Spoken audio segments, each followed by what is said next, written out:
Now let's get quickly to before we go on to the NFC and why you guys clicked onto this video, the thumbnail itself.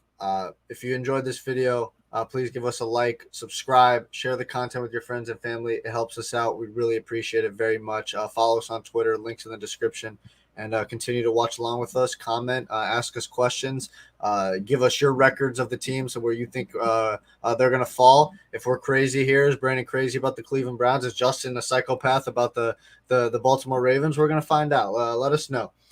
But now, why you guys came here? The prediction that Brandon has come to fall onto. As I have the Cleveland Browns, Justin, as the number 1 seed in the AFC. Sadly, they are not the number 1 seed in the entire NFL. No. No! That is reserved for the team with the star. The team in the South. The Dallas Cowboys, Justin, are going to finish the Dallas Cowboys are going to finish 14-3, the number 1 seed in the NFL, NFC, and NFC East. 5-1 in their division. You got to hear me now, Justin, okay? I fucked up last week when I said, give me my moment, and I said they're the team to beat, and I said NFC South instead of NFC East. So I'm going to repeat my damn self again, all right? My moment. The Dallas Cowboys are the team to beat in the NFC East, Justin, all right? Year long, you are going to be hearing, how about them Cowboys? And this is not coming from a Cowboys fan. This is just a guy who loves Dak, likes him some CD Lamb, loves him some Micah, loves him some Trayvon Diggs. Not a big fan of Mike McCarthy, but we're going to get past it. The talent on the team is going to overcome. Overcome, Justin. He shall overcome. All right? I know some reservations, right? You're getting Dak Prescott there. Dak Prescott is not a turnover-prone player. He is going to revert back to what Dak Prescott was. He is going to have 67% completion percentage or around there. He's going to have over 4,300 yards. He's going to have 30-plus touchdowns. CD Lamb and Brandon Cooks will have 1,000 yards apiece. Tony Pollard, I'm hoping he's healthy for the start of the season. He's going to have a big season if he's able to be 100% healthy. The offensive line is top 5. The defense is top 5, and it got better. It got better because they added Stephon Gilmore, who you know as a Patriots fan, and I do as well, a former Defensive Player of the Year who was still on his shit last year as a Colt, still playing at an elite level. They have the best cornerback duo in the NFL, Diggs and Gilmore. They have Micah. They have Leighton Vander Esch, who's playing inspired football. Justin, they drafted a defensive tackle to pair. Mike McCarthy can't mess it up. Mike McCarthy was a part of a Super Bowl team with Aaron Rodgers and a stacked team as well. He can't mess this one up either. The Dallas Cowboys are the number 1 seed in the NFL this season. Are you telling me they're winning the Super Bowl? No, I'm not saying that. I'm just seemed like you were going there, right? Let's temper expectations. Baby steps. Seemed like you were going. I mean, those are big steps. Oh, wow. You've been sleeping under a rock. It's all right. All right, but go ahead. Yeah, what do you think? Yeah, go ahead. I mean, talk to me. I'm not with you. I know you're not. I'm not with you. I've never been on this train. And I refuse to get on it either. It feels like this is a train going nowhere fast, and I don't want to be on that ride. Did you see? What was it? Was it Mission Impossible? Did you watch the new one? Yeah. So you remember when Tom Cruise is on the train and the train's about to go over the mountain? Yeah. Right? Yeah, because the bridge exploded. Yeah. This is how I view the Cowboys. That's exactly where the train is going. And I written that the roster is supremely talented. They're always talented. Yeah. They are always talented. Yeah. They had the receiving core of Amari Cooper, of CD Lamb, Michael Gallup, Ezekiel Elliott in the backfield, Yeah. the solid defense, the fearsome front on the offensive line. Yeah. Same song and dance No. every single fucking time. The Right. Cowboys do the same thing every year. We all know it. And I guarantee you, if they finish first in the NFC, I'll take you out to dinner. On me. I'll take you, bro. I have the Cowboys finishing 10-7. Oh, you're smoking.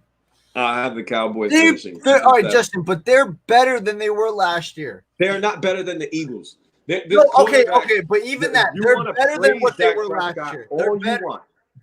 Praise him all you want. He's not that guy. Who? He isn't that guy. Dak Prescott isn't that guy.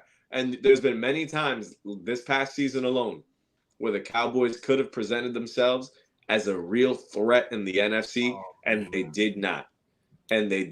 I look back alone at that Jacksonville Jaguars game when they were up by a lot. In Jacksonville, lost it. Yeah, that was the one. There's so many things that we can point out, flaws in Dak Prescott and other teams where they just don't show up.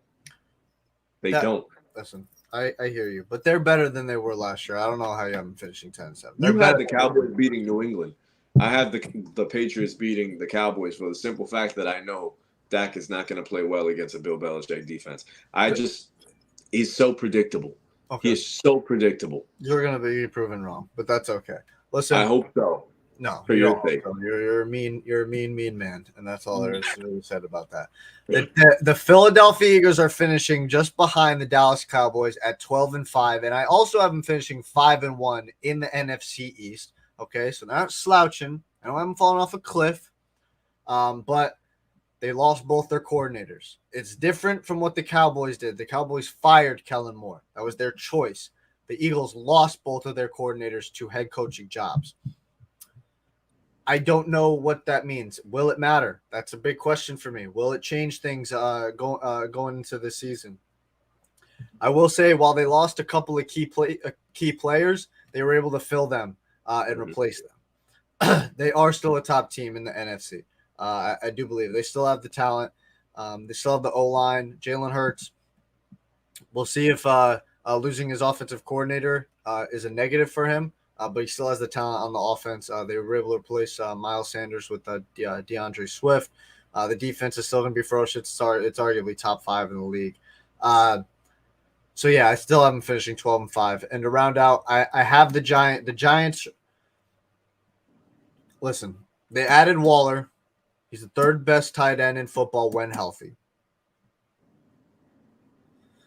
But Daniel Jones is a very good backup, like I've said for years. He is a very good backup, and that's not disrespectful. That is just the truth of the matter. Okay? It's not. I think they take a step back. They're not making the playoffs. They will finish 6-11 in the NFC and the 11th seed. And then finally, I have the Washington Commanders finishing 2-15. They have a good team. But Sam Howell is a wild card. I know a couple of people are really high on him, but he is a massive wild card to me. I don't know how he's going to perform. I like the offense, the weapons, the O-line, but and Eric Bieniemy's in there. He should provide a spark, but I just don't know what Sam Howell is going to give. And they have a very good defense as well. I think this season going to spell the end for Riverboat Ron, and I expect Eric Bieniemy to be the head coach of the Washington. Maybe not even Commanders next year. They're probably going to be a new team. Let's hope. Fingers crossed for either Red Hogs or Red Wolves. The Red Wolves would be nice. Yeah. So, all right, I'll go through my NFC East ranking right now. I'm first place, my number 2 seed in the NFC. Mm-hmm. I got the Philadelphia Eagles finishing 13-4. I think the roster is stacked. They lost Miles Sanders in free agency to the Panthers, but they add DeAndre Swift. They add Rashad Penny. I think this team is going to be legit. I see no flaws on this Eagles team. If you want to have worries about the offensive coordinator situation and defensive coordinator situation, fine. But it just seems like everything that the Eagles have been doing, roster-wise, draft-wise, has all worked out. I think the two-headed monster of A.J. Brown and Devontae Smith are the scariest duo in the NFL. And then you still have your running back stacked. You have your tight end room stacked. I think the Eagles will be just fine, and Jalen Hurts is going to have another big-time season. Second, I have the Cowboys, my number 6 seed in the NFC, 10-7, like I said. Third in the NFC East, 7th seed, I got the New York Football Giants, finishing 10-7, tied with the Cowboys. Now, I understand you may think that they're going to regress, and understandably so. But I have faith that Saquon Barkley, Darren Waller, all those skill positions are going to step up for Daniel Jones and be the weapons that they need to be. So I'm going to roll with the Giants at 10-7. I think the defense is going to be solid.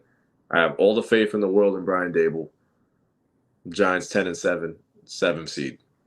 I got Washington last in the division at 4-13. Even though I'm excited to see what Sam Howell brings, I don't know. I got a little bit of a little Baker when I watched the guy, so I'm excited.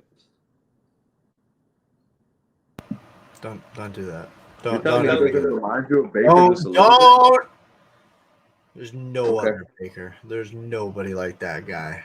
I guess the only comparison that I have of Baker and Sam Howell is they both will lose. Stop. 5 games or less. Yeah, listen, I just want to say this. You smoke crack for a living if you think that the Giants are going to finish with the same Brandon, record. you said don't tell me I smoke crack when you have the freaking Browns representing the AFC, and then you have the Broncos winning the West, and then you have the Cowboys, the best team in football. Listen, all of those, nothing that I said compares to you saying the New York Giants, led by Daniel fucking Jones, is going to have the same record as the Dallas freaking Cowboys, who were in the playoffs last year. You have too much faith in a team that constantly does the same thing. They got better. Yeah. They got better. Yeah, they get better every year. Stephon Gilmore, a top 10 cornerback in the league, to that defense that was top 5 last year. They added Brandon Cooks to a unit that was explosive last year. They're better than what they were last year. The Giants, however, are going to regress. All they've added was Darren Waller, who I said is the 3rd best tight end in football when healthy. If he's healthy, we'll see. But Daniel Jones drafted a speedy wide receiver too. Listen, this is the Giants. The Giants, I don't care about their speedy wide receiver. The Giants are just like the Tennessee Titans. They can compete.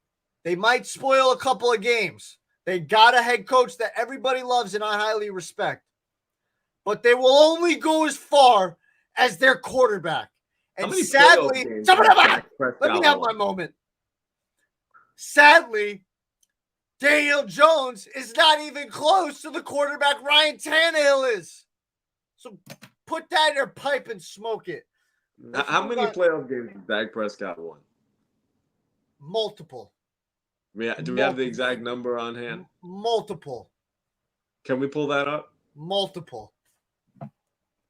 And I'm curious. Now I'm curious. I'll pull it up right now. Fucking multiple. He just beat the GOAT last year in GOAT. All right. So let me hear it. All right. So he's got 1 over Tampa Bay. Okay. This last year. Okay. He's got 1 over Seattle in 2018. Okay. And then in his rookie, he's got 2. So multiple. I was correct. He's got 2 playoff wins. He's got multiple. He's got multiple. Daniel Jones is 1 behind him. Oh, congratulations. Congratulations. Dak Prescott, congratulations. Wow. You're really a smart. You know what? I don't even know anymore. 2 playoff wins for Daniel Jones. I mean, why? Daniel Jones is going to win a playoff game this year. No, he's not. All right, moving on because you're being very, very mean to Mr. Dak Prescott.